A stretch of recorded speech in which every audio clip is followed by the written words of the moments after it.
Everyone, good morning. कैसे हैं आप? आपका स्वागत है वापस से हमारे अमेजिंग सेशन में साइकोलॉजी के। और आज हम आपके पास आए हैं एक नए चैप्टर के साथ जिसका नाम है कॉग्निटिव प्रोसेस। देखिए, नाम में ही प्रोसेस आ गया। अगर नाम में प्रोसेस आ रहा है यानी कि बहुत सारी चीज़ों का इन्वॉल्वमेंट होगा कि नहीं होगा? बिल्कुल होगा। आप कोई भी प्रोसेस बताइए, ठीक है। सपोज आप खाना बना रहे हैं, एक प्रोसेस है कि नहीं है? तो उसमें मल्टीपल स्टेप इन्वॉल्व है कि नहीं है? बिल्कुल है। आप कहीं पे कोई प्रोसेसिंग कर रहे हैं, ठीक है, मान लो आपने एक सॉफ्टवेयर बनाया, उसमें आपने प्रोसेस किया, तो यानी कि बहुत सारी चीज़ों का एक समअप हुआ कि नहीं हुआ? बिल्कुल हुआ। आज हमारा जो टॉपिक है उसका नाम है कॉग्निटिव प्रोसेस। क्या है? Cognitive process. यानी कि प्रोसेस हम समझे बहुत सारे हायर फंक्शन का समअप पढ़ेंगे। क्या पढ़ेंगे? बहुत सारे हायर फंक्शन का। अब अगर आप पूछेंगे सर हायर फंक्शन क्या होते हैं? अरे higher function simple higher function है। थिंकिंग एक हायर फंक्शन है कि नहीं है? लर्निंग एक हायर फंक्शन है कि नहीं है? अटेंशन एक हायर फंक्शन है कि नहीं है? परसेप्शन। वैसे हायर फंक्शन और भी बहुत सारे होते हैं, लेकिन उनके बारे में मैं बात इसलिए नहीं करूँगा क्योंकि आपकी टेक्स्ट बुक में वो मेंशन नहीं है। सिर्फ और सिर्फ जो टेक्स्ट बुक में मेंशन है हम उनके बारे में बात करेंगे। हम किसके बारे में बात करेंगे? अटेंशन के बारे में बात करेंगे, परसेप्शन के बारे में बात करेंगे, थिंकिंग के बारे में बात करेंगे और लर्निंग के बारे में बात करेंगे। साथ ही साथ इन चीज़ों में जो बाइफर्केशन है हम उनके बारे में भी बात करेंगे। जैसे कि अगर थिंकिंग की बात करें, ठीक है, तो पॉजिटिव थिंकिंग है, नेगेटिव थिंकिंग है, किस तरह की थिंकिंग है। अगर लर्निंग की बात करें तो लर्निंग किस तरह की है, पॉजिटिव लर्निंग है या नेगेटिव लर्निंग है, ऐसा करके हम बहुत कुछ सीखेंगे। सबसे पहले हम बात करेंगे अटेंशन के बारे में। किसके बारे में बात करेंगे? अटेंशन।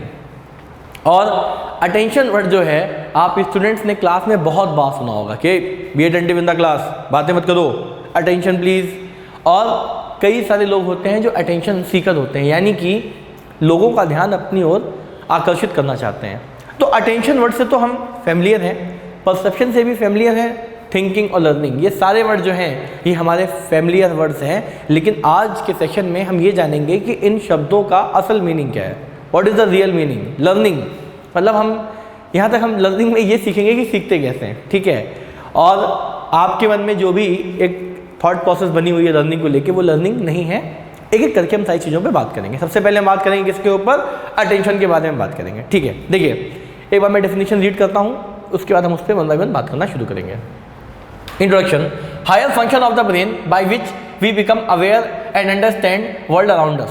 ठीक है, यानी कि ब्रेन के जो हायर फंक्शन है जो हमको अवेयर कराते हैं, सिखाते हैं कि हमारे आसपास क्या चीज़ें हो रही हैं। ठीक, किसके बारे में बात कर रहे हैं? कॉग्निटिव प्रोसेस के बारे में बात कर रहे हैं अभी कि भाई ब्रेन के अपने हायर फंक्शन है। मैंने बताया थिंकिंग है, लर्निंग है, परसेप्शन है, अटेंशन है, सब क्या है? हायर फंक्शन है। और अगर ये सारे फंक्शन हमारे अटेंटिव होंगे, अच्छे होंगे, तभी तो हम एक बेटर अंडरस्टैंडिंग कर पाएंगे किसी चीज़ की। अगर हम सिर्फ किसी चीज़ को ध्यान से देख रहे हैं, मेरा अटेंशन पूरा है, लेकिन हम उसको परसीव ही नहीं कर पा रहे हैं, तो क्या हायर फंक्शन अच्छे से काम किए? नहीं किए। अगर अटेंशन है, परसीव भी कर पा रहे हैं, लेकिन हम उसके बारे में मेरा थॉट प्रोसेस ही नहीं चल रहा है, हम सोच ही नहीं पा रहे हैं। और सोचोगे तब ना, जब बच्चों आपने याद किया होगा, तो all these things are interconnected, interdependent and interdependent. सब कुछ आपस में कनेक्शन है कि नहीं है? बिल्कुल है। Example: sensation, attention, perception, learning, memory, forgetting and thinking, ये सब चीज़ें मिलकर क्या बना रही हैं? अपने ब्रेन का हायर फंक्शन बना रही हैं। लेकिन आज हम जो बात करेंगे, मेन बात करेंगे, वो हम किसके बारे में बात करेंगे? अटेंशन के बारे में बात करेंगे, परसेप्शन के बारे में बात करेंगे, लर्निंग के बारे में बात करेंगे और थिंकिंग के बारे में बात करेंगे। यानी कि इन चार चीज़ों पर हम बात करेंगे, 1, 2,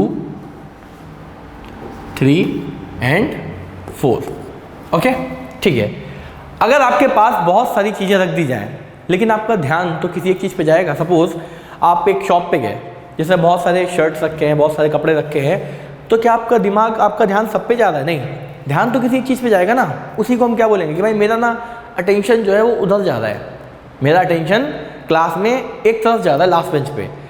तो क्या सारे बच्चों पर अटेंशन जा पा रहा है? नहीं जा पा रहा है। यानी कि बहुत सारी चीज़ों में अटेंशन सिर्फ कहीं कहीं जाएगा और एक बार में हम बहुत सारी चीज़ें भी याद नहीं रख सकते हैं, ठीक है। देखिए, अटेंशन लिखा है, we sense many stimulus from the surrounding through our sense organ, however we do not become aware of all of them at a particular time. हम अपने सेंस ऑर्गन से एक साथ में बहुत सारी चीज़ें देखते हैं, लेकिन हम क्या एक साथ में उन सभी पर्टिकुलर चीज़ों के लिए अवेयर होते हैं? नहीं। अवेयर तो हम किसी एक चीज़ के लिए होंगे।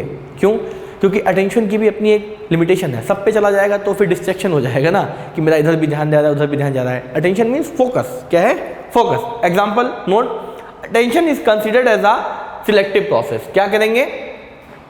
एक सिलेक्टिव प्रोसेस है अटेंशन की। भाई मेरा ना अटेंशन इस पर्टिकुलर चीज़ पे जा रहा है, तो ये सिलेक्शन ही तो हुआ।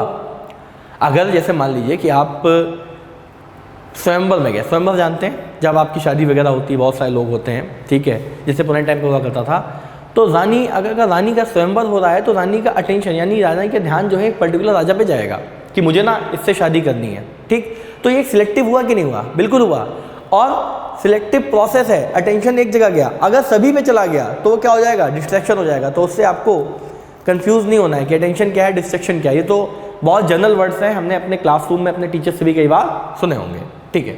अब देखिए क्या है, अगर अटेंशन की बात करेंगे तो साइंटिफिक कंट्रीब्यूशन आएगा कि नहीं आएगा? बिल्कुल आएगा। आप किसी भी चीज़ के बारे में पढ़िए, Hindi, English, math, science, biology subject कोई भी पढ़िए, जो रिसर्चर्स हैं ना, उन्होंने अपना बहुत बड़ा कंट्रीब्यूशन दिया। और अगर हम इन चीज़ों में रिसर्चर्स को एलिमिनेट कर दें, हम निकाल दें, तो फिर शायद हमें किसी भी टॉपिक की, किसी भी सब्जेक्ट की बेटर अंडरस्टैंडिंग नहीं मिल पाती है। आप चाहे साइकोलॉजी के पॉइंट ऑफ व्यू से देख लीजिए, आप चाहे बायोलॉजी के पॉइंट ऑफ व्यू से देख लीजिए, आप मैथ्स में देख लीजिए, आप किसी भी टॉपिक को डालिए, एस्ट्रोलॉजी, एस्ट्रोफिजिक्स, न्यूमरोलॉजी, कहीं भी कोई भी ब्रांच आप ले लीजिए, हिमेटोलॉजी, पैरासाइटोलॉजी, जहाँ जहाँ पढ़ाई है वहाँ वहाँ साइंटिफिक कंट्रीब्यूशन रहेगा। और अगर ये साइंटिफिक कंट्रीब्यूशन ना हो तो हमें किसी भी सब्जेक्ट की बेटर अंडरस्टैंडिंग नहीं मिल पाएगी। साइंटिस्ट ने अपने कंट्रीब्यूशन से, अपनी रिसर्च से हम आने वाली नेक्स्ट जनरेशन के लिए चीज़ें बहुत ईजी कर दी हैं। सोचिए, अगर साइंटिफिक कंट्रीब्यूशन ही ना होता तो क्या आज हम किसी चीज़ के इतनी बेस्ट रिजल्ट पा पाते? नहीं पा पाते, बिल्कुल नहीं मिलता। अगर हमारे फादर ऑफ बायोलॉजी नहीं होते तो क्या हमको आज बायो में इतनी डीप इंसाइट मिलती? नहीं मिलती। तो कंटिन्यूएशन लर्निंग में चीज़ों को सीखा गया और टाइम टू टाइम उसको करेक्ट किया गया ताकि हमको बेटर अंडरस्टैंडिंग मिले। अब अगर क्रिएटिव थिंकिंग के बारे में बात कर रहे हैं, अटेंशन के बारे में बात कर रहे हैं, तो अटेंशन में भी तो एक साइंटिफिक टच आया होगा कि नहीं आया होगा? बिल्कुल आया होगा। रिसर्चर्स ने अपनी बात कही होगी कि नहीं कही होगी? हाँ जी, कही होगी। देखिए क्या है, अकॉर्डिंग टू गिलफोर्ड ने कहा, process of focusing on one और फ्यू ऑब्जेक्ट, पर्सन और सिचुएशन अमंग मेनी। ठीक है, यानी कि जब हम फोकस करते हैं किसी भी चीज़ पे तो हम बहुत सारी चीज़ों में से किसी एक ही चीज़ पे फोकस कर पाते हैं एक टाइम पे। किसने बोली थी एक बात? गिलफोर्ड ने बोली थी कि process of focusing on one और फ्यू ऑब्जेक्ट, पर्सन और सिचुएशन अमंग मेनी, यानी कि बहुत सारी चीज़ों में क्या करेंगे, हम सिर्फ और सिर्फ एक पे फोकस कर पाएंगे। ठीक है, अगर गिलफोर्ड ने ये बात बोली तो हमारे नॉर्मन मून जी कैसे पीछे रह जाएंगे? भाई दोनों साइंटिस्ट थे, उनका अपना अलग कॉन्ट्रीब्यूशन था, उन्होंने भी अपने तरीके से बताने की कोशिश करी कि भाई अटेंशन क्या है। और बताऊं, जैसे बहुत सारे साइंटिस्ट का अगर कंट्रीब्यूशन है तो लेग पुलिंग करने के लिए वो कंट्रीब्यूशन नहीं है, वो कंट्रीब्यूशन है चीज़ों को और सिंप्लीफाई करने के लिए, और इजी बनाने के लिए, और एक बेटर अंडरस्टैंडिंग देने के लिए। देखिए नॉर्मन मून ने क्या कहा? नॉर्मन मून ने कहा कि attention is a mental process. भाई बात तो सही है, दिमाग का इन्वॉल्वमेंट है, हाँ जी है। Attention is a mental process of bringing few stimulus into the centre of awareness out and many stimulates present, यानी कि ये क्या है, एक मेंटल प्रोसेस है जिसमें बहुत सारे स्टिमुलस हमारे पास आते हैं और हम कुछ के क्या होते हैं, अवेयर हो जाते हैं। किसने बोली ये बात? नॉर्मन मून ने बोली। अब उन्होंने बोला कि फैक्टर्स अफेक्टिंग अटेंशन। भाई चीज बिल्कुल सही बात है। फैक्टर्स, क्या फैक्टर्स होंगे जो हमारे अटेंशन को अफेक्ट करेंगे? बहुत सिंपल सी बात है। आप अगर अपने क्लासरूम में देखें तो आपका फैक्टर भी तो अफेक्ट करेगा, अटेंशन आपका अफेक्ट करेगा ही नहीं करेगा? वो पॉजिटिवली भी हो सकता है और वो नेगेटिवली भी हो सकता है, डिपेंड करता है कि हमें किस टाइप का स्टिमुलस मिल रहा है। अगर टीचर ने किसी बच्चे को क्लास में अप्रिशिएट किया कि वेरी गुड आपने बहुत अच्छा काम किया, तो कहीं ना कहीं आप सब बच्चों का अटेंशन वहाँ पे जाएगा कि नहीं जाएगा? बिल्कुल जाएगा। बट टीचर ने अप्रिशिएट किया, और अप्रिशिएट करना एक पॉजिटिव एक्ट है कि नहीं है? हाँ जी है। तो ये क्या जाएगा, ये पॉजिटिव साइड आपको ले जाएगा। बट अगर किसी टीचर ने बच्चे को मार दिया तो ये नेगेटिव साइड हुआ कि नहीं हुआ? हुआ, बिल्कुल। बट दोनों ही चीज़ों में क्या हुआ, आपका अटेंशन जो है वो डिवाइड हुआ है, इधर भी अटेंशन आया और इधर भी अटेंशन आया। अब डिपेंड करता है कि आपके एक्सपीरियंसेस कैसे बनेंगे। तो ये एक फैक्टर हुआ कि नहीं हुआ?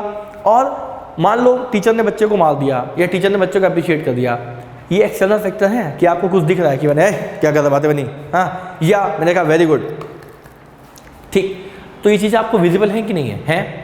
इंटरनल फैक्टर, यानी कि आपके मन ही मन में कल्पना चल रही कि यार काश मैंने भी अच्छा आंसर किया होता, मैंने भी शॉर्ट नोट्स बनाए होते, सर मुझे भी अप्रिशिएट करते। या फिर ऑन द अदर एंड आप सोचो कि अरे गलती हो गई, ऐसा नहीं करना, अभी इस वाले बच्चे को मारा ना, हो सकता है सर मुझको भी मार दें।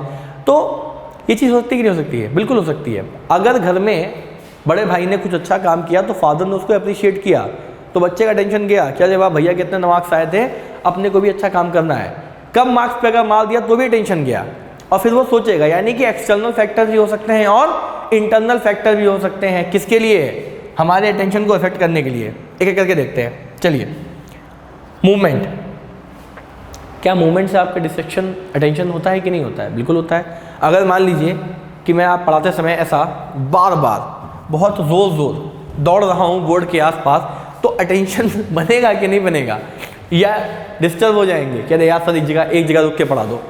तो ये एक्सटर्नल फैक्टर हुआ कि नहीं हुआ? यानी कि अगर मेरा मूवमेंट जो है वो हो रहा है तो वो भी आपके अटेंशन स्पैन को कहीं ना कहीं अफेक्ट कर रहा है। उसके बाद लिखा है कि मूवमेंट की इंटेंसिटी, किस इंटेंसिटी का मूवमेंट है। अगर स्लो मूवमेंट है, जैसे पढ़ाते पढ़ाते एग्जाम्पल हल्का फुल्का वॉक कर लिया और बताया कि अटेंशन क्या है, परसेप्शन क्या है, थिंकिंग क्या है, लर्निंग क्या है, तो टॉलरेट किया सकता है कि ठीक है सर एक जगह पे रुक के नहीं पढ़ा रहे हैं, थोड़ा बहुत अपने स्टांस को चेंज कर रहे हैं, मूवमेंट कर रहे हैं। बट अगर बहुत तेज मूवमेंट हो रहा है तो फिर क्या होगा? डिस्टर्बेंस होगा कि नहीं होगा? बिल्कुल। आपका अटेंशन क्या हो जाएगा? यहाँ पे इफेक्ट कर जाएगा। साइज एंड रिपीटिशन डिपेंड करता है कि जिस चीज़ से आप एक्सटर्नली डिस्ट्रैक्ट हो रहे हैं उसका साइज क्या है, उसका नंबर ऑफ रिपीटिशन कैसा है। बिल्कुल। तो ये चीज़ें क्या हो गई? ये एक्सटर्नल फैक्टर हुए कि नहीं हुए? हाँ जी हुए। ठीक है। अब देखिए इंटरनल फैक्टर क्या है? Interest, motive and mindset. अगर जैसे मान लो मैंने आपको बोला कि चलिए कल आपको फिजिक्स, केमिस्ट्री और बायो के 50-50 क्वेश्चन सॉल्व करके लाने हैं, ठीक? तो सबसे पहले आप वो टॉपिक उठाओगे जिसमें आपका इंटरेस्ट होगा कि मुझको ना बायोलॉजी पढ़ने में बहुत मज़ा आता है, जूलॉजी पढ़ने में बहुत मज़ा आता है, या ऐसा भी हो सकता है कि आपको फिजिक्स पढ़ने में बहुत मज़ा आता है। इंटरेस्ट आया कि नहीं आया? बिल्कुल आया। मोटिव मतलब कि आप ऐसा कर रहे हो तो क्यों कर रहे हो सकता है कि आप सबसे पहले बायोलॉजी इसलिए सॉल्व कर रहे हो क्योंकि आपको बायो सबसे अच्छी आती हो, या कई बच्चे ऐसे भी होते हैं जो सबसे पहले उस सब्जेक्ट को पढ़ना चाहते हैं जिसमें वो वीक है, जिसमें वो लैग कर रहे हैं। और अगर देखा जाए तो यही सही तरीका भी है। हम स्टूडेंट इंडिविजुअल बेसिस पे गलती क्या करते हैं कि जो सब्जेक्ट हमको नहीं आता है हम उसको फिर दरकिनार कर देते हैं कि अरे ये तो आता ही नहीं है, हार मान ली।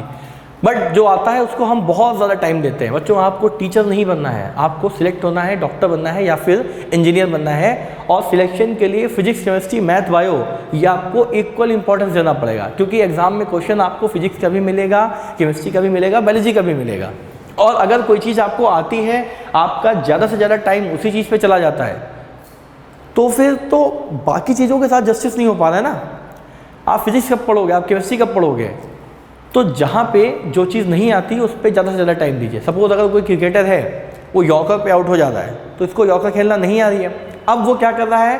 वो कट शॉट मार रहा है, वो कवर ड्राइव मार रहा है, वो स्ट्रेट ड्राइव मार रहा है, वो सारे शॉट परफॉर्म कर रहा है, लेकिन वो यॉर्कर को नहीं रोक रहा है। तो यॉर्कर तो अगले दिन आएगी ना एग्जाम में, मतलब क्रिकेट में आएगी, और फिर से वो क्या हो जाएगा? आउट हो जाएगा। तो हमें प्रैक्टिस उन चीज़ों की करनी है जो हमको नहीं आ रही है, जो आ रही है वो तो आ ही रही है।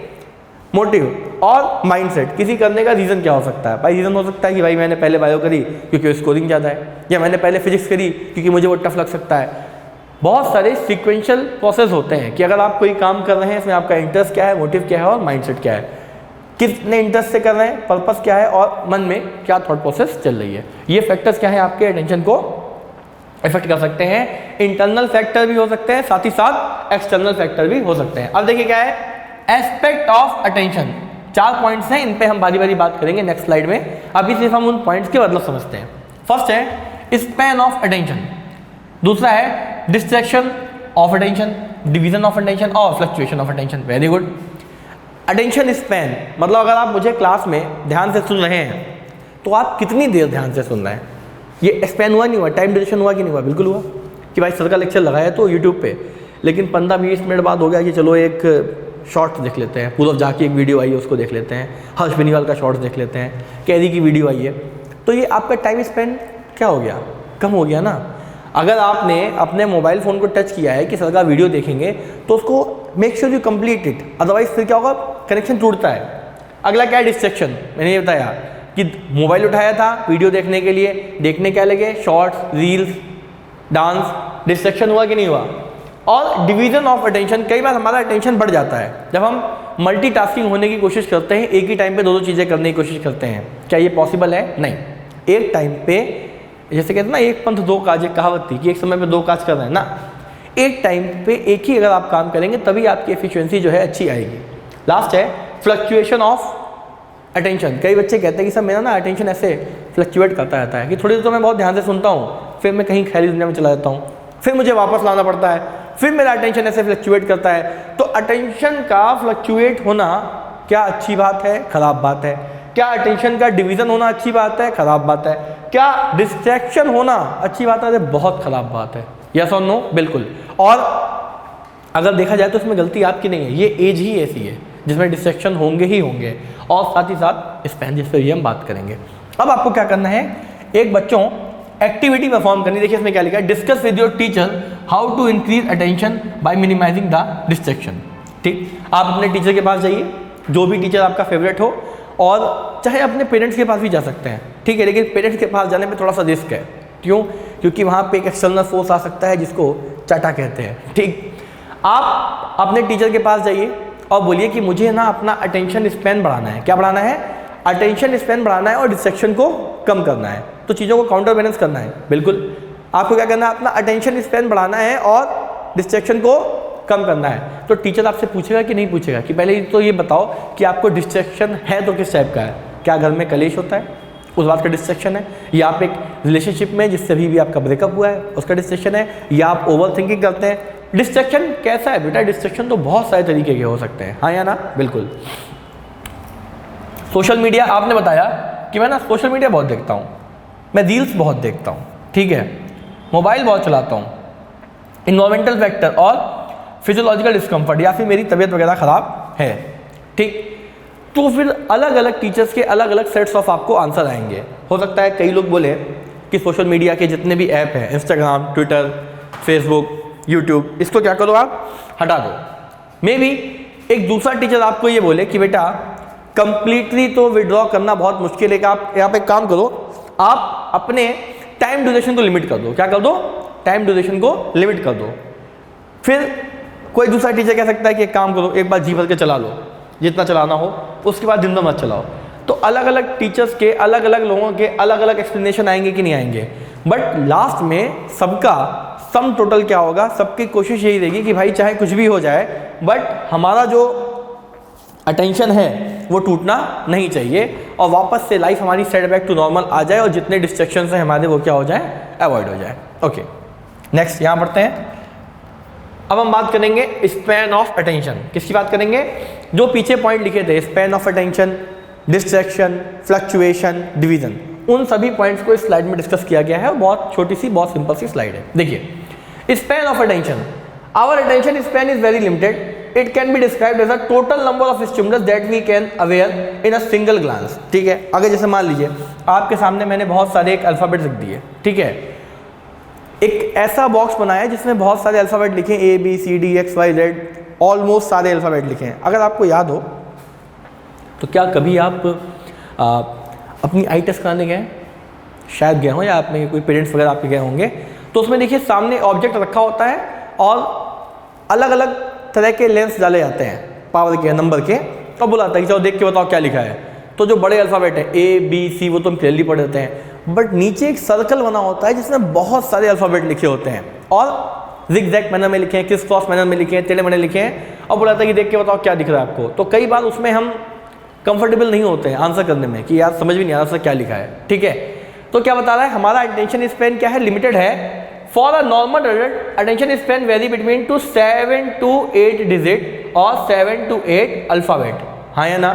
यानी कि अगर मेरा नाम डॉक्टर सुमित है, क्या है, डॉक्टर सुमित, 1 2 3 4 5 6 7 8, ठीक है। अब बताइए, अगर आपको इतनी चीज़ें एकदम से, सपोज आपके सामने ये स्लाइड एकदम से आ जाती है, ठीक है, और आपको बोला जाए कि 5 सेकंड आपके पास है, आप कुछ भी ग्लांस कर लो, तो आप सब कुछ तो नहीं देख पाओगे ना, नहीं आपको सारी रीडिंग याद है। हो सकता है आपको स्पैन ऑफ अटेंशन हेडिंग याद रह जाए, हो सकता है आपको डॉक्टर सुमित याद रह जाए। यानी कि लिमिटेड टाइम पे, लिमिटेड पीरियड में आप कुछ लिमिटेड चीज़ें ही याद कर पाएंगे, आप सब कुछ याद नहीं कर सकते। देखिए, बट डिपेंड करता है कि आप किस एज में हैं। अगर आप ओल्ड एज में हैं तो आपको ऑलरेडी भूलने की बीमारी है, कि वो तो कहीं तो रखा था पानी का गिलास, मिल नहीं रहा है, हाँ क्या लिखा था याद नहीं आ रहा है। ठीक है, आप घर के बूढ़ों से पूछिए, हंसने वाली बात नहीं, कल को हम लोग भी बूढ़े हो जाएंगे, हम लोग भी ऐसे करेंगे। कहते हैं ना कि बूढ़ा और बच्चा एक समान होता है। अब देखिए, note factors like age, intelligence, practice, experience, habit may affect the attention span. Example, due to the fact attention span might be increase. हाँ जी, अलग अलग फैक्टर्स क्या कर सकते हैं, आपके अटेंशन स्पैन को चेंज कर सकते हैं। अगर आपकी एज कम है तो आपका अटेंशन स्पैन क्या हो जाएगा, कम हो जाएगा। लेकिन अगर आपको अटेंशन स्पैन बढ़ाना है तो आप प्रैक्टिस से भी कई बार अपने अटेंशन स्पैन को बढ़ा सकते हैं। हाँ या ना, बिल्कुल कर सकते हैं। जैसे कि मान लो अगर मैंने ऐसे अपना ये पेन फेंका, अटेंशन नहीं है आपका, आपने ऐसे किया और आपको लग गया, बट बार बार अगर मैं ये पेन फेंकूँ, बार बार आप फोकस करेंगे सर का पेन आने वाला है, पेन आने वाला है, पेन आने वाला है, तो आप अटेंटिव हो जाएंगे, आपका अटेंशन स्पैन क्या होगा, बढ़ेगा, और आप हर बार मेरे वाव से बच जाएंगे। लाइक सिमिलर अगर आप क्लास में पढ़ रहे हैं, ठीक है, तो हो सकता है कि आप एक बार में सारे चैप्टर याद ना रख पाएँ, वन शॉट वीडियो याद ना रख पाएँ। लेकिन अगर आप अटेंटिव हैं और आप प्रैक्टिस कर रहे हैं, प्रैक्टिस मतलब कंटिन्यूअस प्रोसेस में क्या कर रहे हैं, एक सेट ऑफ चीज़ को फॉलो कर रहे हैं, तो आप अपने अटेंशन को क्या करेंगे, बढ़ा लेंगे। ये बात थी हमारी span of attention. Span of attention को अगर सिंपल वर्ड्स में, जनरल वर्ड्स में डिस्क्राइब करना हो तो सिंपल सी बात है, एक आदमी एक समय पे बहुत सारी चीज़ें याद नहीं रख पाता है। उसकी अपनी क्या होती हैं, लिमिटेशंस होती हैं। वो लिमिटेशन क्या होती हैं, या तो वो 7 to 8 अल्फ़ाबेट याद रख पाएगा, या तो वो 7 to 8 नंबर याद रख पाएगा। बट अटेंशन क्या है, अटेंशन वेरी करेगा, अटेंशन डिफर करेगा person to person, age to age, और अपने अटेंशन स्पैन को हम बढ़ा सकते हैं कैसे, प्रैक्टिस करके। This was attention of span of attention, ठीक है, यानी टाइम ड्यूरेशन। नेक्स्ट है डिस्ट्रैक्शन ऑफ अटेंशन। पहले एक बार रीडिंग करते हैं, उसके बाद हम जानते हैं। देखिए, डिस्ट्रैक्शन के बारे में मैंने बात हुई, एक्सटर्नल फैक्टर भी हो सकते हैं और इंटरनल फैक्टर भी हो सकते हैं। डिस्ट्रैक्शन तो कैसा भी हो सकता है ना, अगर हमारी बॉडी ही साथ नहीं दे रही है, अगर आपको पेट में बहुत तेज दर्द है, आपके सर में दर्द है, आपको बैठा दिया जाए कि चलो भाई ये वीडियो देख के बताओ, तो आपका सारा फोकस, सारा ध्यान तो आपके पेट के दर्द पे रहेगा ना, ऐसे करके बहुत तकलीफ हो रही है, ठीक है, कैसे बढ़ पाओगे। तो इंटरनल फैक्टर हो गया। External factor, intensity, size, movement. कोई गाना बज रहा है, ठीक है, धीमे से बज रहा है, कोई बात नहीं, गुनगुना रे गुनगुना रे गाना रे। आपने एक दो वर्ड सुने, इग्नोर कर दिया कि नहीं गाना नहीं गुनगुनाना है, अपने को साइकोलॉजी गुनगुनानी है, ठीक। लेकिन अगर वही सॉन्ग की इंटेंसिटी बढ़ जाए, ठीक है, तो बैठे बैठे एक आध बार हो सकता है आप डांस भी कर दो, ठीक। ये भी तो एक डिस्ट्रैक्शन है, बट ये कैसा डिस्ट्रैक्शन हो गया, ये एक्सटर्नल डिस्ट्रैक्शन हो गया। हाँ जी, देखिए, after focusing attention shift towards another stimulus and it might be external और इंटरनल। यानी कि फोकस करने के बाद आप पढ़ने बैठे हैं, आपने अपना पूरा फोकस किया पढ़ाई करने के लिए, लेकिन आपका अटेंशन शिफ्ट कर सकता है एक अनदर स्टिमुलस के प्रति। वो कैसा हो सकता है, इंटरनल भी हो सकता है और एक्सटर्नल भी हो सकता है। चाहे इंटरनल फैक्टर हो चाहे एक्सटर्नल फैक्टर हो, एंड ऑफ द डे हमें ये याद रखना है कि हमको डिस्ट्रैक्ट नहीं होना है। और अगर डिस्ट्रैक्ट हुए भी, देन अगेन रीस्टार्ट, वापस से आ जाइए किस पे, फोकस पे। क्यों, क्योंकि अगर अटेंशन टूटा, दैट मीन्स लर्निंग का फेज जो है वो छूटा। क्या बात है, ये तो राइम बन गया। अगर अटेंशन छूटा, लर्निंग का स्पैन छूटा, अटेंशन टूटा, ठीक है, ये समझ में आया। Disturbance in mind and state, mental state he normal नहीं है, हम थके हुए हैं, दिमाग काम नहीं कर रहा है, या कहीं झगड़ा हो गया, मन में वही सारे थॉट चल रहे हैं, तो ऐसे कहाँ पढ़ाई में मन लगेगा। पढ़ाई में तो मन तब लगेगा ना जब पूरा 100% हमारा इन्वॉल्वमेंट होगा। ओके, ठीक है, आगे बढ़ते हैं। देखिए, नेक्स्ट क्या है, division of attention. Division of attention कि हमारा अटेंशन दो चीज़ों में बट गया। सर मेरा ध्यान ना बढ़ता है, मेरा ध्यान केंद्रित नहीं हो पाता है। क्यों होता है ये जानते हैं। People doing two things stimulus simultaneously like reading newspaper while eating. अगर आप एक ही टाइम पे दो काम कर रहे हैं तो आपका अटेंशन बट रहा है कि नहीं बट रहा है, बिल्कुल बट रहा है। आपने क्या किया, आप न्यूज़पेपर पढ़ रहे हैं खाते हुए, क्या कर रहे हैं, न्यूज़पेपर पढ़ रहे हैं खाते हुए। आपके सामने एक फ्रूट बास्केट रखी है, उसमें आपने फ्रूट उठाया और ऐसे पढ़ा कि आज कर्नाटका में हुई भारी बारिश। तो क्या आप प्रॉपर तरीके से खाना खा पा रहे हैं, नहीं खा पा रहे हैं। क्यों, क्योंकि कहते हैं ना कि eating is a good habit. आपको खाना खाने के लिए आपको तो 32 टाइम च्यू करना पड़ेगा। क्यों, क्योंकि ये किस में आता है, ये आपके मैकेनिकल ब्रेकडाउन में आता है। जब आपने डाइजेशन चैप्टर पढ़ा होगा तो बच्चों आपने उसमें ये जाना होगा कि डाइजेशन तो बहुत सारे स्टेप का प्रोसेस है। इंजेशन, हाँ, मेस्टिकेशन, डिग्लूटेशन, डाइजेशन, अब्जॉर्प्शन, असिमिलेशन और इजेशन, ये 7 स्टेप प्रोसेस है कि नहीं है। बट एक तरफ आपने ये पढ़ा होगा कि भाई डाइजेशन के दो तरह के ब्रेकडाउन होते हैं, एक होता है मैकेनिकल डाइजेशन, एक होता है केमिकल डाइजेशन। यानी कि अगर आपने फूड खाया तो फूड को आपने च्यू करना है 32 टाइम्स। बट अगर आप न्यूज़पेपर देख रहे हैं और आप साथ ही साथ टीवी भी देख रहे हैं, आप खाना भी खा रहे हैं, तो मल्टीटास्किंग करेंगे तो क्या आप उसको 32 टाइम च्यू कर पाएंगे, नहीं कर पाएंगे। आप डायरेक्ट क्या करेंगे, स्वॉलो कर लेंगे और फिर हमारे स्टमक पे लोड पड़ेगा, चर्निंग मूवमेंट ज़्यादा करना पड़ जाएगा स्टमक को। यानी कि हमको इन शॉर्ट मल्टीटास्किंग को क्या करना है, अवॉइड करना है। अवॉइड मल्टीटास्किंग, देखो यहाँ पे लिखा भी है, avoid multitasking at the same time it will increase the mistake. ये क्या करेगा, आपकी मिस्टेक को बढ़ाएगा। हो सकता है आप अगर फॉक से खाना खा रहे हो, ठीक है, तो आपने उसको पिन किया और जीभ पड़ गई, ठीक है, जाओ तेज उसको इंसर्ट कर लिया, तो मल्टीटास्किंग हमको क्या करेगा, हार्म करेगा। अब एक देखिए एक्टिविटी दी है, आप लोग परफॉर्म करिएगा। Right A to Z and Z to A, आपको A to Z लिखना है, A B C D E F G H ऐसे करके, और फिर Z से A उल्टा लिखना है। पहली एक्टिविटी है। दूसरा है से अलाउड ओनली ऑड नंबर्स 1 3 5 7 9 1 3 5 7 9 11 ऐसे करके क्या करना है, आपको ऑड नंबर लगातार कंटिन्यूसली बोलने हैं। दो एक्टिविटी हो गई। एक तो आपको लिखना है A से लेके Z तक, अलॉन्ग विद वापस ही में क्या लिखना है, Z to A to Z Z to A A to Z एक टैबलेट भी आती है, किसकी, मल्टीवाइट्स आते हैं, ठीक। अब देखिए ये मेरा अटेंशन डिस्टर्ब हुआ, क्यों, क्योंकि बीइंग अ डॉक्टर ये सारी दवाइयाँ हमारे लिए बहुत फेमिलियर थी, अपने अपने टाइम पे यूज़ किया करते थे, इनका प्रिस्क्राइब करते थे, लोगों को बताते थे। तो जैसे ही A to Z आया माइंड में, while I was teaching psychology, मेरा कोई रिलेशन नहीं था कि मैं अपने मेडिकल बैकग्राउंड के बारे में सोचूं, बट कहीं ना कहीं माइंड के कॉन्शियस सबकॉन्शियस लेवल पे वो दवाई थी, वो मेडिसिन थी, तो वो दिमाग में क्लिक करी कि नहीं करी, क्लिक करी। डिस्ट्रैक्शन है कि डिवीजन है, सोच के बताइए, ठीक। A to Z Z to A, और हमें क्या करना है, ऑड नंबर्स को बोलना है 1 3 5 7 9 ऐसा लिखा है। Do task 1 and 2 simultaneously. अब आपको क्या करना है, Z to A भी लिखना है, A to A B C D लिखना है, A B C D, और साथ ही आपको बोलना है 1 3 9। नहीं हो पाएगा, ट्राई करके देखिएगा। अगर किसी का हो जाता है please come and make me and show in front of me कि आप कैसे कर पाते हो, A B C D भी लिख पा रहे हो और साथ ही साथ 1 3 9 बोल पा रहे हो। इम्पॉसिबल। आगे देखिए क्या है, फ्लक्चुएशन ऑफ अटेंशन, ठीक। हमारा जो अटेंशन है वो एक पेंडुलम की तरह है, सब बोलिए एक पेंडुलम है। वो देखो ना फिल्मों में दिखाते हैं कि तुम्हें नींद आ रही है, तुम सोने वाले हो, आपको सिर्फ और सिर्फ इस पेंडुलम की तरफ देखना है। क्या करना है, इस पेंडुलम की तरफ देखना है। ऐसे फिर मैं आपको क्या करूँगा, अपने वश में कर लूँगा, सारे बच्चे मेरे वश में होने वाले हैं, ठीक। ये पेंडुलम की तरह ऑक्सीलेट कर रहा है कि नहीं कर रहा है, जैसे जैसे ये पेंडुलम की तरह घूम रहा है इतना ही अपना अटेंशन है, ठीक है। मीन्स अपना अटेंशन भी क्या है, ऐसा शिफ्ट होता रहता है। क्या होता रहता है, शिफ्ट होता रहता है, ठीक है। Attention shift for fraction of time and come back. Yes, attention shift for fraction of time and come back. आप टिफिन लेके आए बहुत अच्छा सा, उस टिफिन में मैगी है, मैक्रोनी है, पास्ता है, या वो डिश है जो आपको बहुत ज़्यादा पसंद है, ठीक है, और क्लास चल रही है। अब आप बार टाइम देख रहे हो क्या, हाँ 10:30 हुआ है, जल्दी से 11 बजे सर का लेक्चर खत्म हो, मैं अपना टिफिन खाऊं। तो ये आपका अटेंशन फ्लक्चुएट किया कि नहीं किया, किया, शिफ्ट किया कि नहीं किया, ऐसे पेंडुलम की तरह। लेकिन ऑन द अदर हैंड आप तुरंत आ जाते हो, नहीं नहीं अभी क्या करना है, क्लास में ध्यान देना है। तो चेंज हो रहा है कि नहीं हो रहा है, बहुत सारे फैक्टर्स हो सकते हैं, ठीक। फटीग एंड लो इंटरेस्ट, कई बार क्या होता है, थकान भी हो सकती है, कहते बहुत थक गए यार, बिल्कुल मन नहीं करता पढ़ाने का, ठीक है, या पढ़ने का। अगर आपकी एफिशिएंसी अच्छी नहीं है, अगर आपकी बॉडी आपका साथ नहीं दे रही है, तो क्या आप किसी टास्क को अच्छे से परफॉर्म कर पाएंगे, नहीं कर पाएंगे, ठीक। यानी कि अगर शरीर थका हुआ है तो फिर आपका काम नहीं हो पाएगा। इसलिए हेल्दी माइंड रखें, हेल्दी लाइफ रखें, हेल्दी लाइफ स्टाइल रखें। फिजिकली, मेंटली, इमोशनली, सोशली हमें हर पैरामीटर पे क्या करना है, अपने आप को फिट रखना है एक हेल्दी पर्सन बनने के लिए और लाइफ में कुछ अच्छा करने के लिए, जो कि आप करेंगे।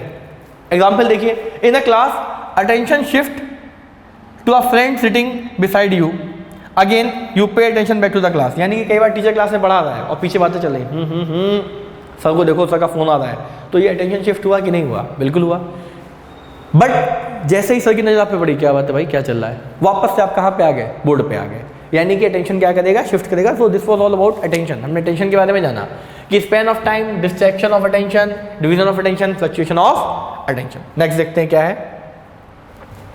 ओके, नेक्स्ट है परसेप्शन। नेक्स्ट क्या है, perception. Process of interpretation is known as perception, or perception can be defined as the process of assigning meaning to the information received by the environment, which is based on the past experience. बहुत simple चीज़ें। Perception का मतलब होता है कि आपने कैसे चीज़ों को लिया, ठीक है, आपका माइंडसेट क्या कह रहा है कि ये शायद ऐसा है, परसीव करना इज ऑल अबाउट परसेप्शन, ठीक है। Process of interpreting is known as perception. भाई इंटरप्रेट करना मतलब किसी चीज़ का एक समअप करना, अंदाज लगाना, ठीक है, उसे क्या बोलेंगे, परसेप्शन बोलेंगे।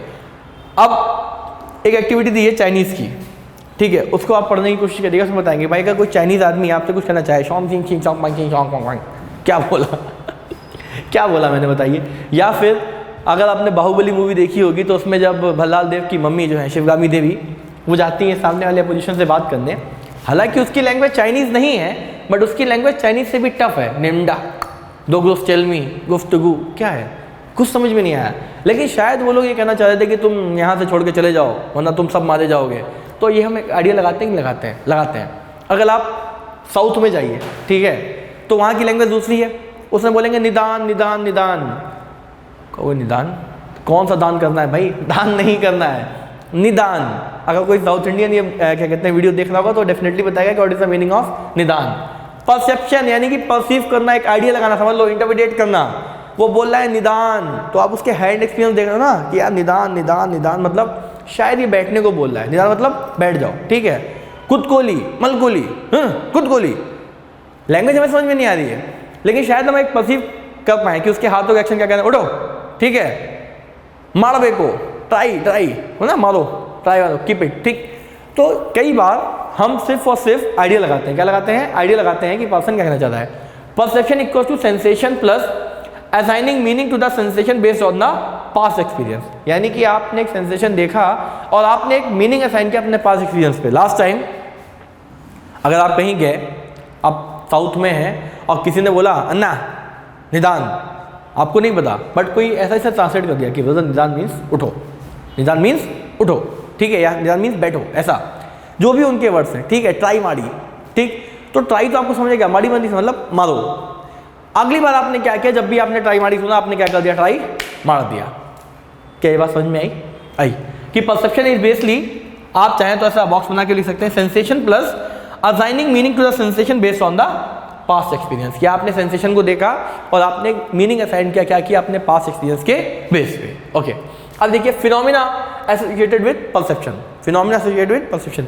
परसेप्शन ये समझ लो कि सिंपल सा एक आम शब्दों में आइडिया लगाना कि भाई मेरा परसेप्शन कह रहा है, मेरा आइडिया ये कह रहा है, ऐसा, ठीक, आइडिया लगाना, इंटरप्रिटेट करना।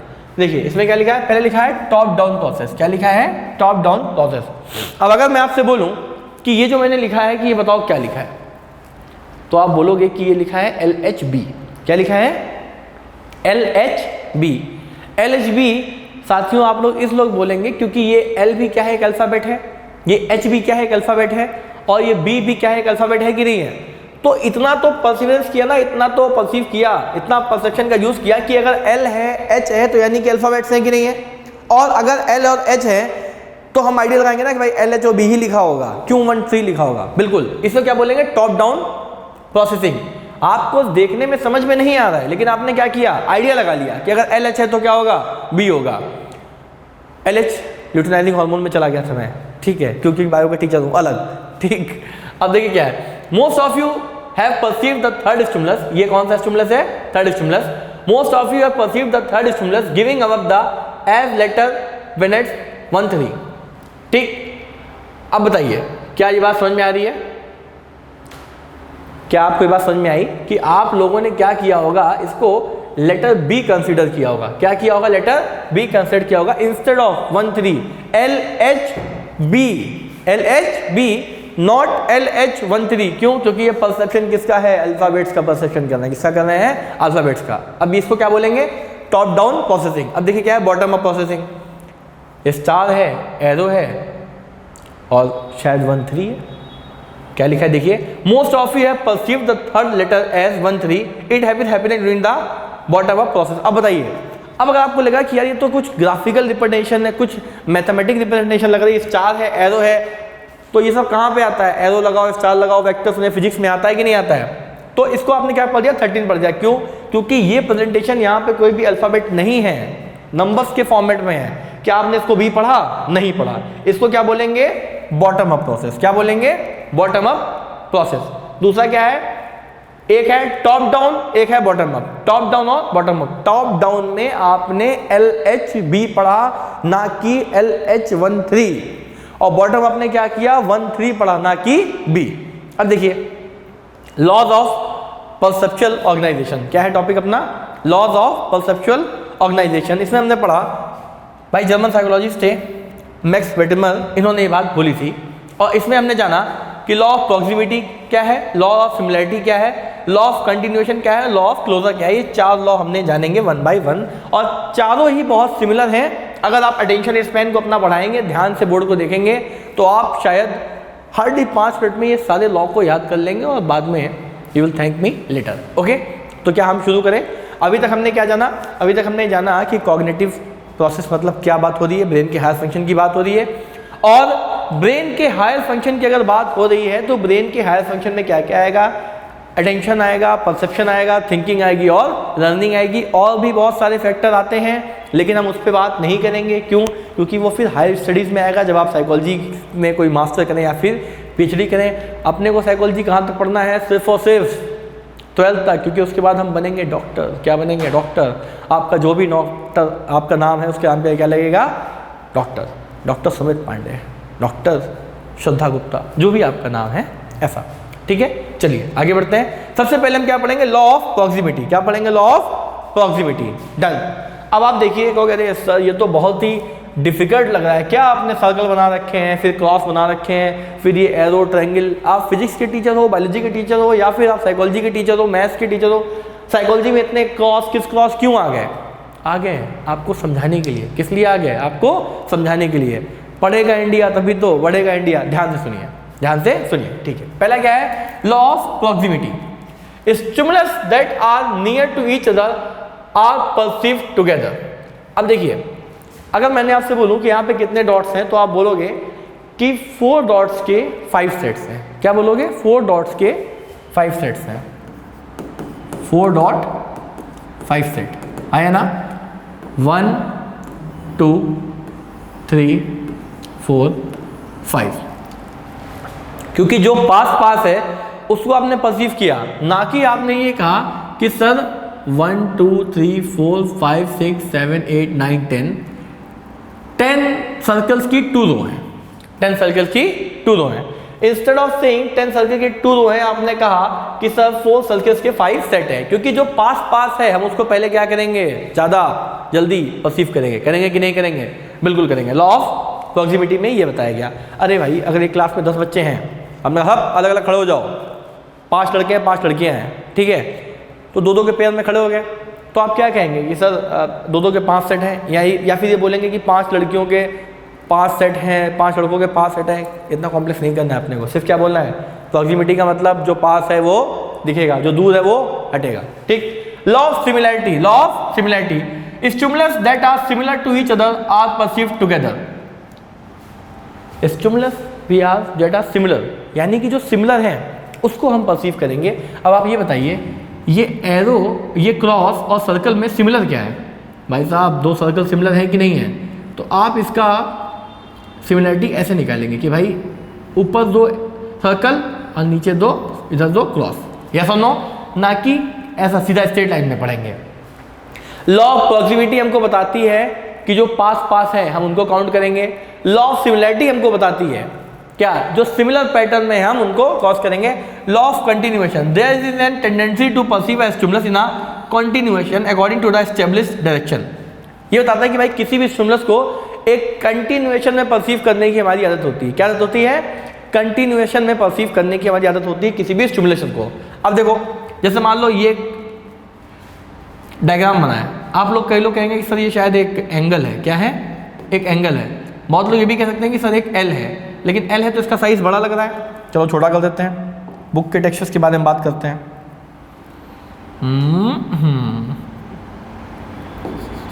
अभी ठीक है, अभी एल लग रहा है, ओके।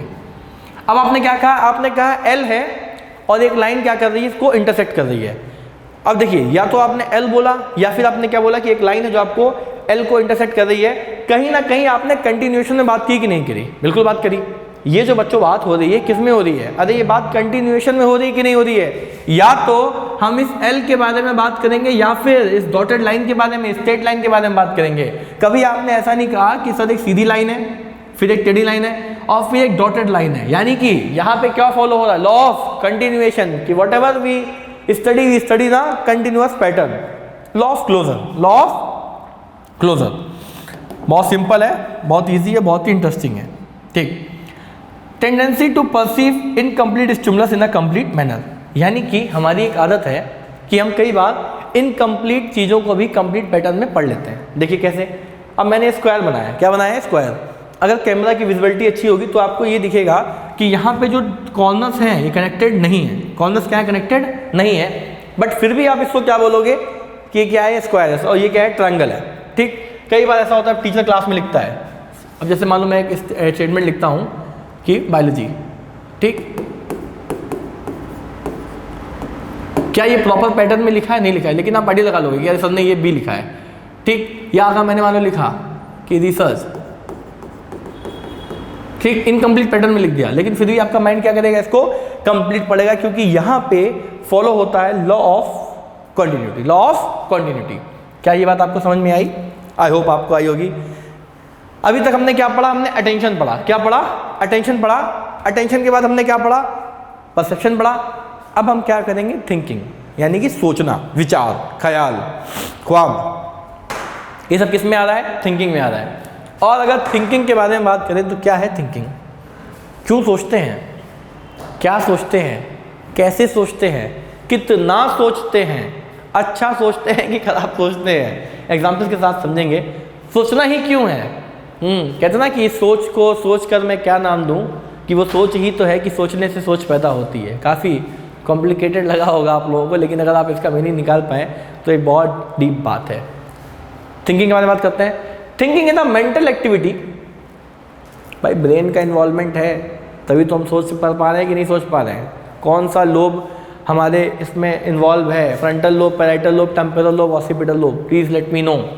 अगर इमोशंस हैं, नेक्स्ट चैप्टर में क्या होने वाला, इमोशन, कौन सा सिस्टम ऐसा है जो इमोशनल ब्रेन का फॉर्मेशन करता है, लिम्बिक सिस्टम क्या है बताइए, किन किन चीज़ों से मिलकर बनेगा, हाइपोथैलेमस, हिप्पोकैम्पस, एमिगडाला, ये सारी चीज़ों का आप आंसर नीचे करिए। ठीक, thinking is a mental activity, okay, that use very cognitive element and process that are involve, यानी कि एक मेंटल एक्टिविटी है, कॉग्निटिव प्रोसेस यानी कि हायर एलिमेंट। एक थिंकिंग एक मेंटल एक्टिविटी है जो हायर फंक्शंस को इन्वॉल्व करती है। क्या इन्वॉल्व करती है, हायर फंक्शन को। लेकिन अगर हम सोच रहे हैं ना, तो मैंने कहा ना क्यों सोच रहे हैं, किसी प्रॉब्लम का सोल्यूशन पाने के लिए सोच रहे हैं, किसी क्रिएटिव एक्ट को परफॉर्म करने के लिए सोच रहे हैं, किसी को झूठ बोलने के लिए सोच रहे हैं। अगर मैं पढ़ा रहा हूँ, कुछ सोच रहा हूँ, तो भाई पढ़ाने के लिए सोच रहा हूँ ना। सोच रहे हैं ये इंपॉर्टेंट नहीं है, क्या सोच रहे हैं और क्यों सोच रहे हैं, ये इंपॉर्टेंट है। ठीक, मैनिपुलेशन, टू मेक समवन फूल, और अपने बातों से एक ऐसा शकुनी का षड्यंत्र रच दो जिससे आप सामने वाले को बेवकूफ़ बना सको। ठीक है, प्रॉब्लम सॉल्विंग, डिसीजन मेकिंग या फिर रीजनिंग। आप झूठ बोलने के लिए सोच रहे हो, आप प्रॉब्लम सॉल्व करने के लिए सोच रहे हो, आप लाइफ का कोई डिसीजन ले रहे हो जिसमें आपको पता है कि आपको ये करना है या वो करना है, आपको उस डिसीजन के लिए सोच रहे हो, या फिर आप रीजनिंग के लिए सोच रहे हो, भाई किसी चीज़ को आंसर करने के लिए। ठीक, यानी कि थिंकिंग क्या है, थिंकिंग एक, सिर्फ मेरी बातों को सुनो आप, लैंग्वेज को बाद में आप सीख ही लेंगे। थिंकिंग क्या है, थिंकिंग एक मेंटल प्रोसेस है जिसमें हायर फंक्शन इन्वॉल्व है। क्या है थिंकिंग, थिंकिंग एक, बोलो बच्चों, थिंकिंग एक मेंटल प्रोसेस है जिसमें हायर फंक्शन का इन्वॉल्वमेंट है, और हम थिंकिंग करते हैं ताकि हम किसी चीज़ को मैनिपुलेट कर सकें, प्रॉब्लम को सॉल्व कर सकें, या फिर हम डिसीजन ले सकें, या फिर रीजनिंग कर सकें। इन चार चीज़ों का समक मिला के क्या बनेगा अपना, सपोज थिंकिंग। अब क्या क्या आता है थिंकिंग में, एक एक करके जानते हैं।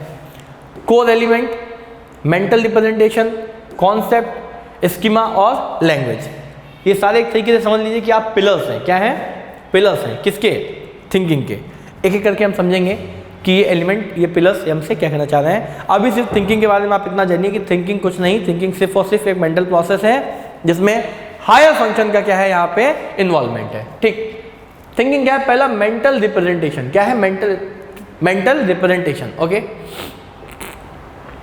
Things which is not currently physically available to sense. ठीक है, mental representation caused by the internal structure, example close your eyes and imagine peacock. एक एक करके समझते हैं। भाई थिंकिंग क्या है, एक मेंटल रिप्रेजेंटेशन है। क्या है, एक मेंटल रिप्रेजेंटेशन, MR, यानी कि मेंटल रिप्रेजेंटेशन, हमारे मन के अंदर एक कल्पना बनना, एक चित्र बनना, यही तो थिंकिंग है। अब अगर मैं सोचूं कि आज शाम की मेरी फ़्लाइट है, तो तुरंत मेरे मन में एयरपोर्ट आ गया, फ्लाइट आ गया, एयर हॉस्टेस आ गई, checkout, check in, web check in, ये सब हो रहा है। ठीक, ये क्या है, ये थिंकिंग है कि नहीं है। और इसमें मेंटल रिप्रेजेंटेशन हुआ, यानी कि मेरे मन में एक चित्र बन रहा है, यहाँ पे एग्जाम्पल दिया हुआ पीकॉक का, कि अगर आप आंख बंद करके पीकॉक बोलेंगे तो आपके सामने एक मोर आ जाएगा जो जंगल में टहल रहा है, बारिश हो रही है, उसने अपने सारे पंख खोलिए और मोर क्या कर रहा है, डांस कर रहा है। क्या पीकॉक बोलने में आपके सामने पिग आ गया? नहीं। अगर पीकॉक बोलने पे आपके सामने पिग आ रहा है तो भाई तुम्हारी मेंटल रिप्रेजेंटेशन खराब है, ध्यान देने की जरूरत है। योगा करो, मेडिटेशन करो, आसन करो, ध्यान करो, ठीक। नेक्स्ट क्या है, internal representation acquired through the direct experience, photo video. अब अगर आपके मन में पीकॉक बोलने पे पीकॉक आ रहा है, यानी कभी ना कभी आपने पीकॉक की फोटो देखी होगी और आपको बताया गया होगा कि बेटा ये क्या है, पीकॉक, ये क्या है, पीकॉक। या आपने जो भी मैंने एक्सपीरियंस शेयर किया, जैसे कि अभी जब मैंने आँख बंद करी और मैंने बोला पीकॉक, तो मेरे मन में मेरा दोस्त है महेंद्र, उसके गाँव का सीन चला गया। कहाँ चला गया? गांव का सीन चला गया, जिसमें मैंने ये देखा कि उसके गांव के आसपास, घर के आसपास हम सब लोग बैठे हुए हैं और वहाँ पे बहुत सारे क्या थे, पीकॉक थे जो आया करते थे, वहाँ पे डांस करा करते थे। और महेंद्र का ये कई बार कहना हुआ करता था कि पांडे भाई घर चलो, तुम्हें बहुत सारे पीकॉक्स दिखाएंगे। तो ये पिक्चोग्राफिक मेमोरी है कि नहीं है? है। ये एक फोटो, एक वीडियो है कि नहीं है? बिल्कुल है। ये मेरे मन में एक मेंटल रिप्रेजेंटेशन बन रही है कि नहीं बन रही है? बन रही है। क्यों बन रही है? क्योंकि मैं सोच रहा हूँ ना, थिंकिंग का पार्ट है, हाँ या ना, विचार। ये बात क्लियर। अगला क्या है, concept. Oh my God, concept पे ध्यान दो, कॉन्सेप्ट पे ध्यान दो, कॉन्सेप्ट समझो। आज के कॉन्सेप्ट में हम ये समझेंगे कि कॉन्सेप्ट क्या है। आज के कॉन्सेप्ट पे हम ये समझेंगे कि कॉन्सेप्ट क्या है। कितना टंग ट्विस्टर या कंफ्यूजिंग बात है, ठीक है। या फिर हम ये सीखेंगे कि सीखेंगे कैसे, हम ये लर्न करेंगे कि लर्निंग क्या है, हम ये सोचेंगे कि सोचते कैसे हैं। ओहो my god, psychology is very interesting, हाँ या ना? हाँ जी। Concept, internal representation of brain used to denote certain class of thing, involve extraction of idea, child form mental representation of the cow. ठीक, कॉन्सेप्ट क्या है? अगर आपने कोई चीज़ देखी तो आपके मन में एक मेमोरी बनी, एक चीज़ फीड हो गई ना दिमाग में। ऐसा मान लो एक बच्चा है, मेरे संग घूम रहा है कि बेटा चाचा चाचा ये क्या है? बेटा एक काऊ है। क्या है? काऊ। तो उसके मन में काऊ का एक कॉन्सेप्ट बन गया। अच्छा काऊ गोरी सी है, ओके, वाइट कलर की है, हाइट भी मीडियम है और हम इसका मिल्क पीते हैं, ठीक है। कॉन्सेप्ट बना कि नहीं बना? यानी कि एक रिप्रेजेंटेशन बनी, एक आइडियाज़ के सेट्स बने जो उसने अपने माइंड में फीड कर लिए। ये क्या हो गया? कॉन्सेप्ट हो गया। और यही कौन लर्निंग हो गई। अगर मैंने आपको एंजाइम कैस्केड थ्योरी पढ़ाई, ब्लड क्लॉटिंग पढ़ाया, तो एक कॉन्सेप्ट ही तो दे रहा हूँ कि सीक्वेंशियल रिएक्शन है, एक दूसरे को एक्टिवेट करेगा, हाँ या ना। थ्रोम्बोप्लास्टिन, थ्रोम्बोकाइनेज, प्रोथ्रोम्बिन, थ्रोम्बिन, ऐसे करके आगे चल के बहुत ज़्यादा पड़ेगा। इंटरनल फैक्टर्स हैं, एक्सटर्नल फैक्टर हैं। तो ये कॉन्सेप्ट ही तो है, यानी कि सीक्वेंशियल सेट्स हैं जिसके आइडियाज़ आपने क्या करें, अपने ब्रेन में स्टोर कर रखे हैं। अगला देखिए, स्कीमा। क्या है? Schema, internal representation that organize knowledge about the related concept, relation and among. Example क्या है? Child visited zoo, concept of the animal, home, cage and activity and establish a connection between thing. Schema क्या है? समझ लीजिए बहुत सारी चीज़ों की एक समरी है, एक कनेक्शन है, ठीक, एक सीन है, एक पोर्ट्रेट है, एक वो है ना, क्या कहते हैं, एक जैसे होता है सीन देने जा रहे हैं, उस तरीके का है। अगर मान लीजिए आप एक बच्चे को जू ले गए, यहाँ पे बुक में जू का एग्जाम्पल है तो मैं उसको लूँगा और आपने उसको पूरा जू दिखाया, चिड़ियाघर जिसको बोलते हैं, तो बच्चा वन बाय वन चीज़ें देख रहा है कि अरे वाह यहाँ पे तो ट्रीज़ है, मैंगो ट्रीज़, कोई भी ट्रीज़ हो सकते हैं, ठीक है। अरे वाह यहाँ पे तो एलिफेंट है, लेकिन एलिफेंट एक खुले स्पेस में घूम रहा है। My god mama, tiger, tiger, tiger के आगे केज लगा हुआ है और उसी टाइगर के आगे एक डियर का वो है, क्या कहते हैं, केज। तो उसने देखा कि भाई एक सीन बन रहा है उसके माइंड में कि जू जो है ना वो कुछ ऐसा दिखता है कि वहाँ पे बहुत सारे प्लांट हैं, अंदर बहुत कुछ खाने पीने का चीज़ें हैं, लोग छोटे छोटे अपने बच्चे आके एंजॉय कर रहे हैं, वहाँ पे टाइगर है, एलिफेंट है, पीकॉक है, जिराफ है, सब कुछ है। तो ये सब चीज़ों का जो समअप है वो क्या है? स्कीमा। क्या है? स्कीमा, ठीक। अब देखते हैं लैंग्वेज। क्या देखेंगे? Language, system of symbol. ये क्या है? ये पल्स है। क्या है ये? पल्स है, वॉलेट, ठीक। अगर ये वॉलेट है तो ये वॉलेट क्यों है? ये कबूतर क्यों नहीं है? क्या बात कर रहे हो सर? ठीक है, ओके। दूसरा एग्जांपल लेते हैं। अगर ये पैसे हैं, क्या है? पैसे, तो ये पैसे ही क्यों हैं? ये तरबूज क्यों नहीं है? लैंग्वेज। क्या है? लैंग्वेज, क्योंकि हमें बचपन से ये सिखाया गया by our thought, by communication, by pictures की बेटा this is the most precious thing, life is all about money. बाप बड़ा ना भैया, सबसे बड़ा रुपया, नहीं, ऐसा नहीं। बाप भी बड़े हैं, भैया भी बड़े हैं और रुपया भी बड़े हैं। तीनों की अपनी अलग अलग क्या है, इम्पोर्टेंस है। जो कमी जो प्रेजेंस फादर की है वो पैसा कभी पूरी नहीं कर सकता है, जो भाई की है वो पैसा कभी पूरा नहीं कर सकता है, और जो पैसे की है वो शायद अगर पेरेंट्स अच्छे हैं और भाई अच्छा है तो मिलजुल के पूरी हो सकती है। अपना अपना है।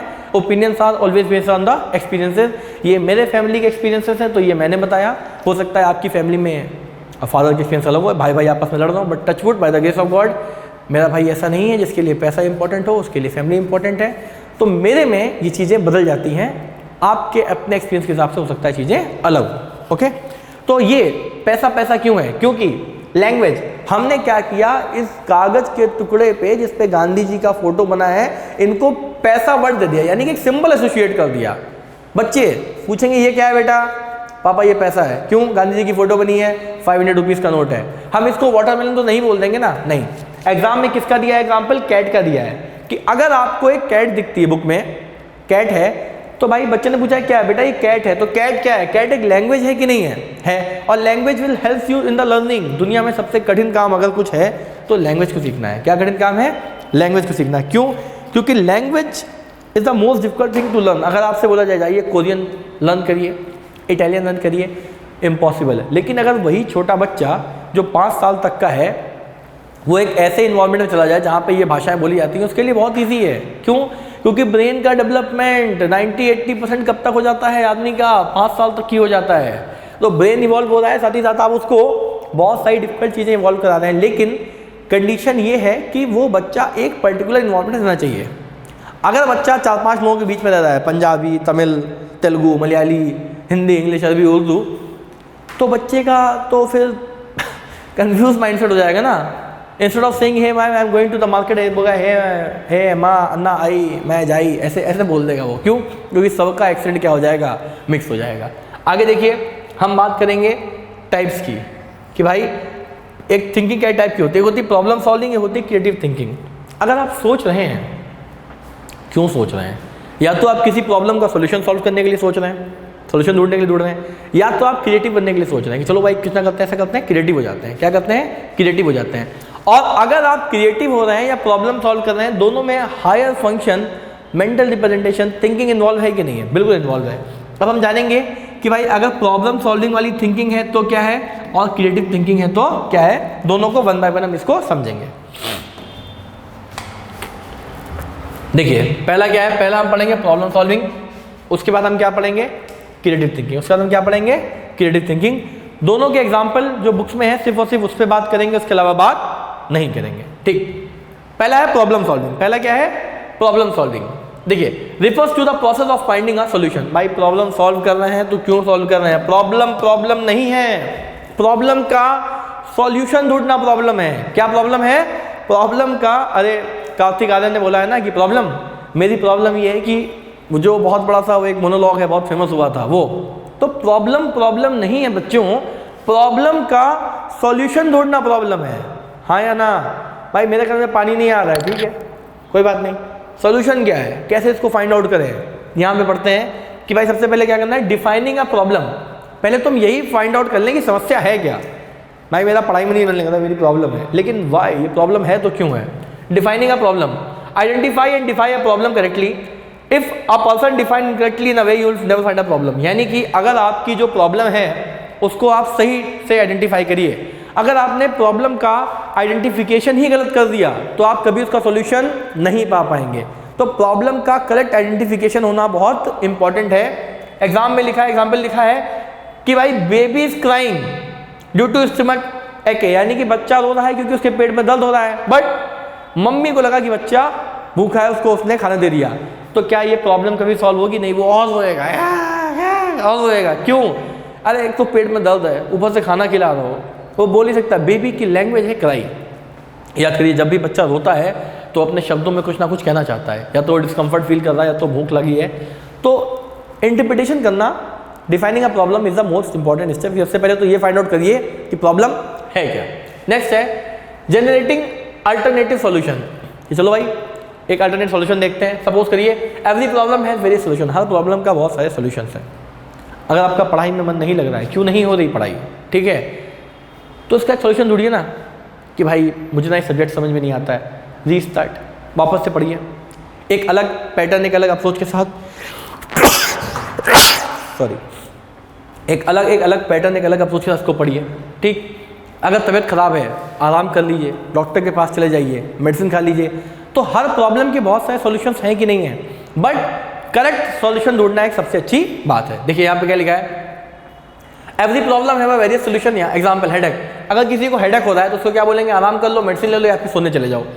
एक प्रॉब्लम है हेडेक, सर दर्द होना, लेकिन सॉल्यूशन 3 है कि नहीं है?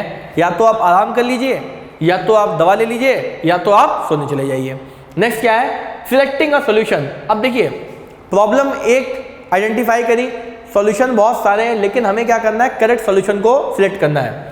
Select one solution on the basis of reason of the applied. अगर मान लो हमने एक सॉल्यूशन अप्लाई किया, उसका रीजन क्या है, क्यों?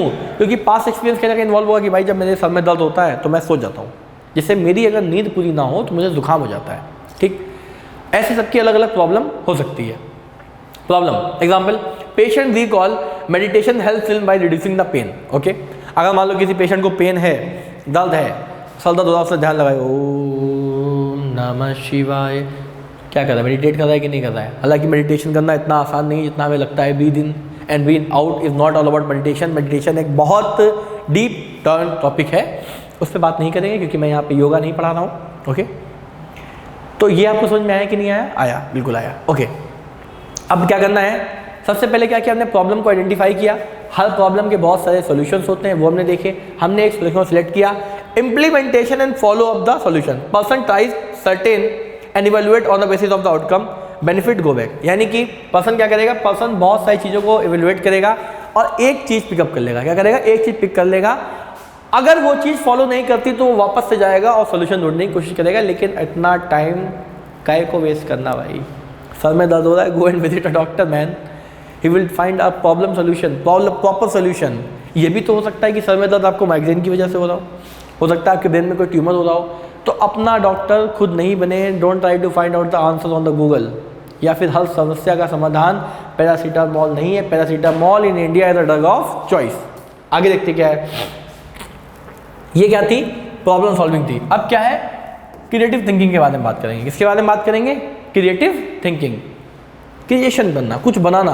क्रिएशन आ रहा है कि नहीं आ रहा है, कौन बना रहा है? इसमें बहुत सारे एग्जाम्पल दिए हैं पोएट के। किसके दिए हैं, पोएट के, यानी कि कवि अपनी कल्पना में क्या कह रहा है, कल्पना में कुछ नहीं, कोई गाना बनाने की कोशिश कर रहा है, उसको हमने अलग अलग फेज में, अलग अलग सेगमेंट में तोड़ दिया है। Creative thinking, ability to perceive world in a new way to find a hidden pattern. वाह, दुनिया में वो चीज़ें देखना जो छुपी हुई हैं, ये क्या है, क्रिएटिव थिंकिंग है। यानी कि जो कोई नहीं सोच सकता वो आप सोचो, जो कोई नहीं सोच सकता वो आप सोचो। जितने भी राइटर हैं वो क्रिएटिव हैं कि नहीं हैं? जितने भी शायर हैं वो क्रिएटिव हैं कि नहीं हैं? जितने भी एक्टर्स हैं, डायरेक्टर्स हैं, ये कहीं ना कहीं क्रिएशन का काम हो रहा है कि नहीं हो रहा है? क्या हमारे साइंटिस्ट क्रिएटिव हैं? बिल्कुल भाई, ये सारे आविष्कार क्या है, क्रिएशन ही तो है। क्या आपके टीचर्स क्रिएटिव हैं? अरे बहुत सारे अलग अलग तरह के पेन यूज़ करते हैं प्रेजेंटेशन अच्छा दिखाने के लिए, बहुत रिसर्च, बहुत बुक, बहुत सारा पढ़ा के आते हैं आपको अच्छी समझ देने के लिए। यानी कि जहाँ जहाँ इंटेलेक्चुअल माइंड का इन्वॉल्वमेंट हो रहा है to make something interesting in a different pattern, वो क्या है, क्रिएटिवनेस है। ओके, जानते हैं। प्रिपरेशन, अगर कुछ क्रिएटिव बनाना तो कहीं ना कहीं शुरुआत होगी। खाना बनाते हैं सब कुछ असेंबल किया जाता है कि नहीं किया जाता है, कि चलो भाई असेंबल करते हैं, तैयार करते हैं, देखते हैं क्या है क्या नहीं है। पहला क्या है, प्रिपरेशन। सबसे पहले क्या करेंगे, तैयारी करेंगे। सबसे पहले क्या करेंगे, तैयारी करेंगे। Stage of gathering information and material to find out solution, एक ऐसी स्टेज जहां हम इन्फॉर्मेशन को गैदर करते हैं, क्या, प्रॉब्लम का सोल्यूशन पाने के लिए। देखिए इस पे क्या लिखा है, एग्जाम्पल दिया है पोएट की बेसिस पे। Poet want to write something, अब क्या करना है, पोएट को कुछ राइट करना है, तो वो सारा मटेरियल रिक्वायर्ड करेगा कि नहीं करेगा, कि चलो भाई करण जौहर साहब आप मुझे, ये एक ट्रू स्टोरी है, शंकर एहसान लॉयर जो सिंगर है जिसने एक सॉन्ग गाया है ब्रीथलेस, उसने बताया था। मतलब ये ब्रीथलेस की कहानी नहीं है, कहानी किसी और जगह की थी, मैं सिर्फ और सिर्फ सिंगर का, कंपोजर का नाम बता रहा हूँ।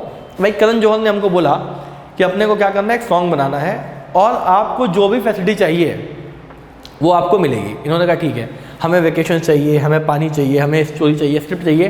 तो ये सब इन्फॉर्मेशन ये गैदर कर रहे थे कि नहीं कर रहे थे, बिल्कुल गैदर कर रहे थे। नेक्स्ट देखिए क्या है, इंक्यूबेशन। क्या है incubation, working on a problem but not getting required solution. Oh my god, initially failure leads to the incubation. फिर शंकर एहसान लॉयर ने बताया, आप यूट्यूब पे डालेंगे आपको स्टोरी मिल जाएगी, कि यार करण जौहर ने इतना खर्चा किया, हमें 5 स्टार होटल में रहने को दिया, हमारे लिए सारे अरेंजमेंट किए, सब कुछ प्रॉपर तरीके से किया, बट फिर भी हम गाना नहीं बना पा रहे थे। Means working on a problem but not getting required solution. हम एक प्रॉब्लम पे काम तो कर रहे हैं लेकिन हमें प्रॉपर सोल्यूशन नहीं मिल पा रहा है। Initial failure leads to incubation. हाँ, वो लोग कहाँ चले गए? इंक्यूबेशन चले गए। इस इंक्यूबेशन को ह्यूमन हेल्थ एंड डिजीज वाले इंक्यूबेशन से कंसिडर मत करिएगा, क्योंकि वहाँ पे इंक्यूबेशन पीरियड का मतलब अलग हो जाता है और यहाँ पे इंक्यूबेशन का पीरियड अलग है। मालूम पड़ा कल को मुझसे 2 बच्चे मिलते हैं कि सर आपने तो बताया था कि इंक्यूबेशन पीरियड ये होता है, आप यहाँ पे इंक्यूबेशन फर्स्ट फेलियर को बोल लो। नहीं, यहाँ पे इंक्यूबेशन अलग है, ह्यूमन हेल्थ पे इंक्यूबेशन अलग है। ठीक है, अब देखिए क्या है, help person to work on problem without conscious thinking, example poet. ठीक, अब क्या करेगा? अब भाई वो फेल हो गया, कह रहे यार नहीं हो पा रहा, मैं करण जौहर को बोल देता हूँ कि अपना काम नहीं हो पा रहा है, टेंशन हटा। बट सडनली लेटर ही रियलाइज कि यार गाना तो बन सकता है, गाना तो बन सकता हो, बहुत अच्छा गाना बन सकता है। ठीक, तो अगर प्रेशर हटा, इनिशियल फेलियर आया, प्रेशर हटा, आप टेंशन फ्री हो गए, फिर आपकी क्रिएटिव स्किल क्या हुई? काम करना शुरू हुई। यहाँ पे एग्जाम्पल किसके दिए हैं? दोनों में ही पोएट के बारे में दिया है। अगला क्या लिखा है? इल्यूमिनेशन। क्या लिखा है? Illumination. Suddenly like a flash of light correctly solution arises, rush of excitement. और ये सारी बातें उस इंटरव्यू से लिंक करती हैं। फिर शंकर साहब ने बोला कि सडनली हमको क्या मिला? गाना मिल गया। क्यों? क्योंकि वो बीच के किनारे बैठे थे और सनसेट हो रहा था। हर घड़ी बदल रही है धूप जिंदगी। क्यों? क्योंकि क्या था? सनसेट हो रहा था। ठीक है, शाम ढल रही थी, छाँव है कहीं कहीं है रूप जिंदगी।